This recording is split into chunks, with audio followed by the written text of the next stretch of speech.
तो कुदरत तुम्हारे सामने खड़ी है और कुदरत ऐसा डंडा चलाएगी क्या उस डंडे में, उसकी लाठी में आवाज नहीं आती है और धराशायी हो जाएंगे।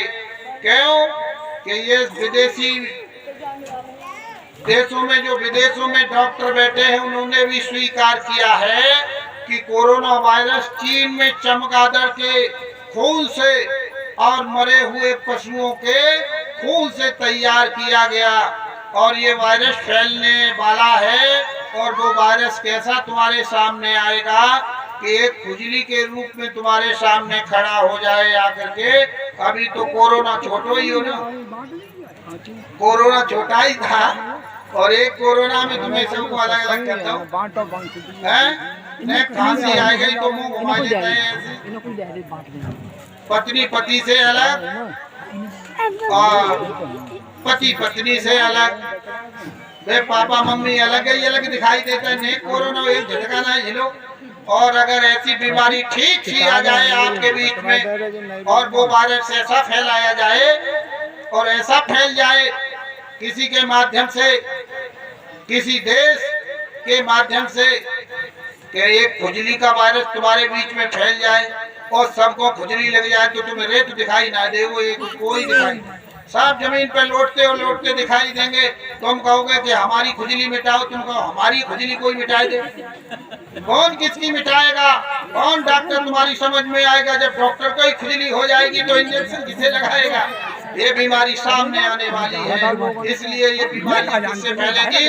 इसलिए शाकाहारी होने का प्रचार प्रसार सारे हिंदुस्तान में बाबा जय गुरुदेव जी महाराज के माध्यम से चल रहा है। आसमान में उड़ने वाले पक्षी, निरपराध एक लड़की को या जल में रहने वाले जीव, इन्होंने तुम्हारे साथ कोई ऐसा अपराध किया, तुम्हारे साथ ऐसी कोई क्रूरता की जो आपने निरपराध इनकी हत्या कर दी?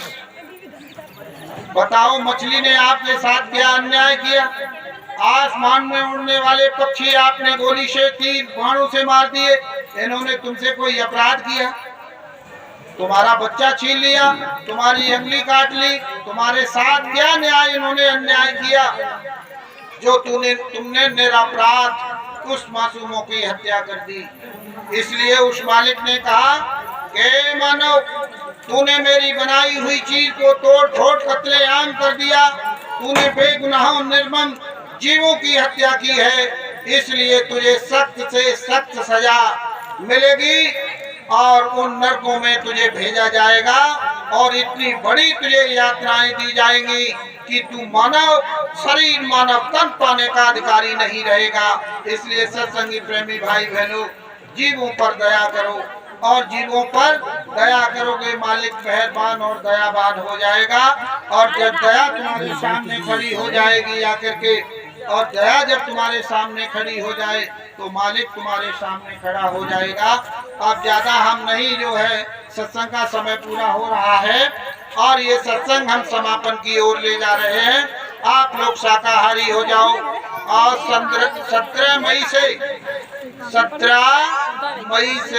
और 21 मई तक मथुरा में गुरु महाराज का पावन भंडारा होगा और आप सभी लोग सादर आमंत्रित हो। मेरी बात को सुन रहे हो? किताबें बंद कर दीजिए 1 मिनट के लिए। वहाँ सादर आमंत्रित हो आप। मथुरा में 17 मई से और 21 मई तक गुरु महाराज का पावन भंडारा बाबा जय गुरुदेव की योगी स्थली मथुरा आगरा बाईपास रोड पर ये कार्यक्रम होगा। आप लोग सादर आमंत्रित हो, आपको निमंत्रण दिए दे रहे हैं। सत्संगी प्रेमी भाई बहनों, निमंत्रण वहीं दिया जाता है जहाँ कोई अपना होता है, जहाँ जिसको जानते हैं वहाँ। तो आप बताओ, निमंत्रण तुम्हें स्वीकार है बाबा जी का?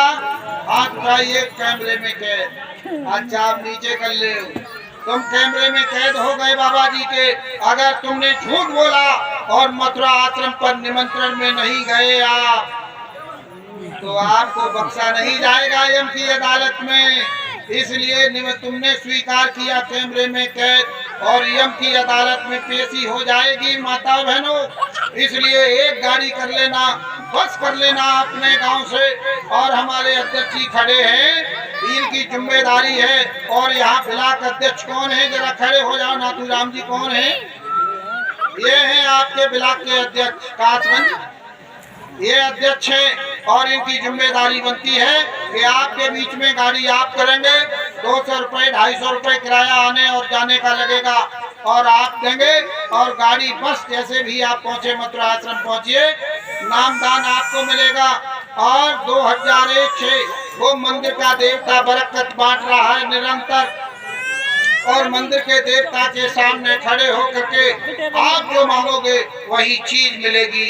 एक चीज मांग लीजिए, तो तुम्हारे मन में इच्छाएं हों, जो इच्छा तुम्हारे मन में हो, जो तुम्हारे मन में विचार बने, एक चीज मंदिर के देवता के सामने खड़े होके मांग लेना, वो तुम्हारी इच्छा पूरी होगी। मंदिर का देवता बरकत बांट रहा है, लेकिन मंदिर के देवता की एक ही शर्त है कि वो अपनी एक बुराई तुम छोड़ोगी। एक बुराई मंदिर के देवता के हवाले करोगी तो एक मनोकामना तुम्हारी पूरी होगी, जो तुम मांगना चाहो।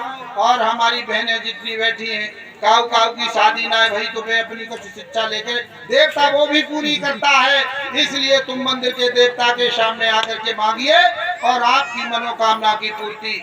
लेकिन वो मत मांगिए जिससे तुम्हारा लोक और परलोक बिगड़ जाए। मंदिर का देवता, अगर तुमने ऐसी चीज मांगी तो वो मंदिर का देवता आपको दंड दे देगा। इसलिए ऐसी चीज मांगिए जिससे तुम्हारा लोक और परलोक बन जाए। अरे बहुत से कोई है किसी के बच्चा नहीं, कोई किसी के कुछ है। अरे इच्छाएं अनंत हैं, इसलिए आप कुछ मांगना चाहते हो तो आप मांगिए और आपकी मनोकामना पूरी होगी। तो मथुरा आश्रम पर आने के लिए जो निमंत्रण दिया है, आप लोग मथुरा आश्रम पर आइएगा। और इन्हीं शब्दों के साथ में हम अपनी गाड़ी को विराम देते हैं। और कहने सुनने में कहीं भूल हो गई हो तो अपना भाई समझ करके, और बुजुर्ग हमारे पिता तुल्य बैठे हैं, अपना बेटा समझ करके, और हमारे बच्चे और बच्चियां